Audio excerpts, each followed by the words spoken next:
বন্ধুরা আজকে বানাচ্ছি এরকম কাবলি ছোলার ঘুগনি। তো এই ছোলাগুলো আমি ওভারনাইট ভিজিয়ে রেখেছিলাম। তো ভেজানো ছোলাগুলো প্রেসার কুকারে আলু সইতে দিয়ে একটা সিটি দিয়ে নিয়েছি আমি। তো আলুগুলো কিছু আমি খোসা সইতেই দিয়েছি, আপনারা চাইলে আলুটা স্কিপও করতে পারেন। আর এখানে মশলা হিসেবে নিয়ে নিয়েছি পেঁয়াজ, যেহেতু আমি আমিষ দিন বানাচ্ছি, আজকে আমরা আমিষ খাই। আদা, রসুন, কাঁচা লঙ্কা চেরা, এগুলো আমি রান্নার মধ্যে ব্যবহার করব। আর এই যে জিরে আর লঙ্কা নিয়ে নিয়েছি, এটা আমি কাঠখোলায় শুকনো খোলায় ভেজে গুঁড়ো করে নেব। আর নুন, মিষ্টি আর হলুদ। আর যেহেতু আমি টমেটো আমার বাড়িতে এখন নেই, তার জন্য আমি কিছুটা টমেটো সস দিয়ে নিয়েছি। আর এই যে কুচিয়ে রাখা পেঁয়াজ, কাঁচা লঙ্কার বিট লবণটা, এটা আমি রান্নার পরে গার্নিশিং এর সময় ব্যবহার করব।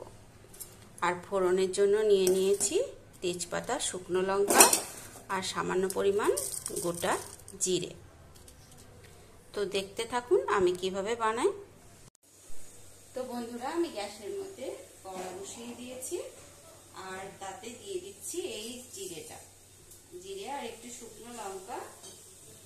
এটাকে আমি ভালো করে ভেজে নিচ্ছি। নামিয়ে নিতে হবে, না হলে হয়তো বেশি পুড়ে যাবে। আমি এটা উঠিয়ে নিচ্ছি।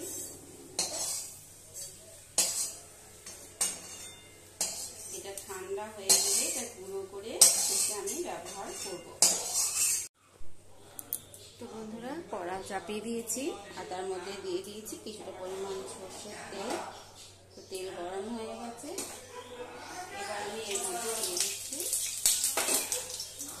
ফোড়নটা। সাদা জিরে, তেজপাতা, শুকনো লঙ্কাটা ফোড়ন দিয়ে দিলাম। ফোড়ন ভাজা হয়ে গেছে, এবার আমি পেঁয়াজটা দিয়ে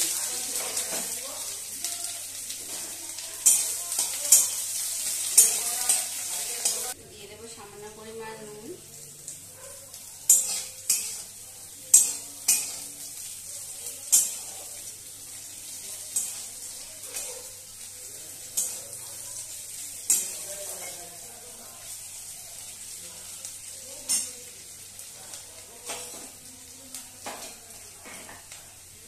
এবার দিয়ে দিচ্ছি গ্রেট করা রসুন।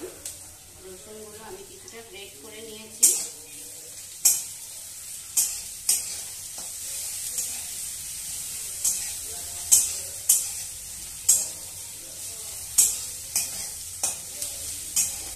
এবার দিয়ে দেবো গ্রেট করা আদা।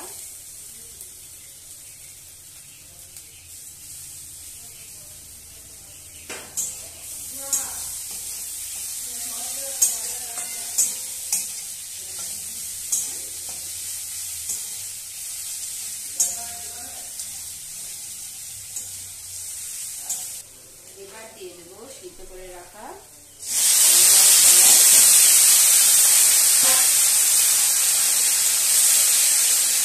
আর দিয়ে দেবো চিনি, হলুদ আর নুন।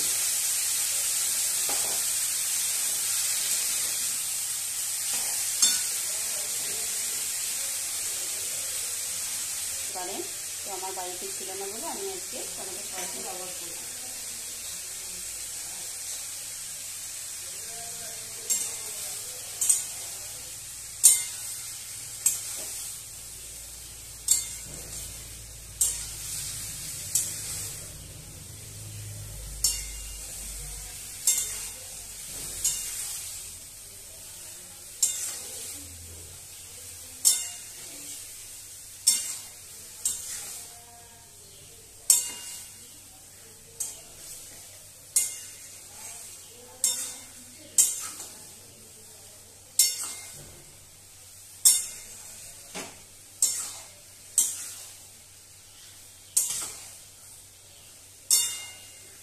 আর এই যে দেখছেন এই বড় বড় টুকরো করা আলুগুলো, এগুলো আমি ম্যাশ করে দেবো চামচের সাহায্যে।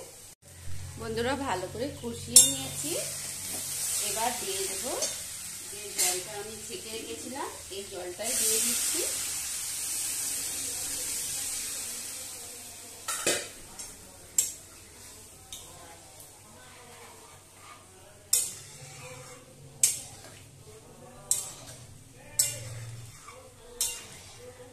তো বন্ধুরা, খুব ভালো করে ফুটে গেছে ঘুগনিটা। এবারে আমি যে ভাজা জিরের গুঁড়োটা রেখেছিলাম তুলে, সেটা ড্রাই রোস্ট করে আমি মিশিয়ে দিলাম। এতে করে খুব সুন্দর একটা ফ্লেভার আসবে।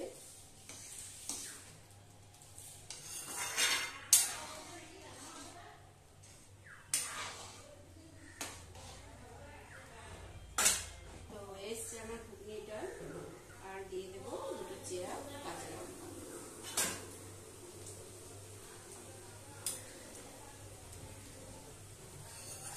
তো বন্ধুরা, এই যে আমি ঘুগনিটা নামিয়ে নিয়েছি।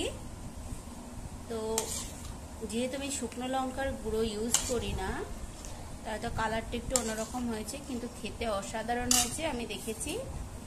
তো আমি খুব ফেলা ফেলা করেই করি, যেমন বান্না এত করি না।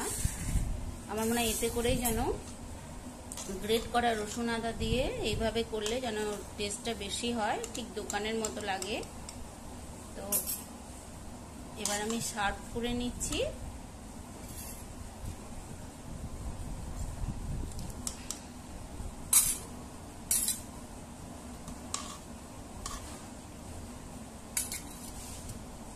তো কেমন লাগলো আমার রান্না অবশ্যই কমেন্ট করে জানাবেন। সমস্ত বন্ধুদেরকে বলছি, নতুন পুরনো সব বন্ধুদেরকেই পাশে থাকার অনুরোধ রইল। আর সুন্দর সুন্দর কমেন্ট করে আমার মনের জোরটা বাড়িয়ে দেবেন। পুরো ভিডিওটা দেখার জন্য অসংখ্য ধন্যবাদ। তো আমি এবার গার্নিশ করে দিচ্ছি। প্রথমেই দিয়ে দেব সামান্য পরিমাণ করে কুচানো পেঁয়াজ।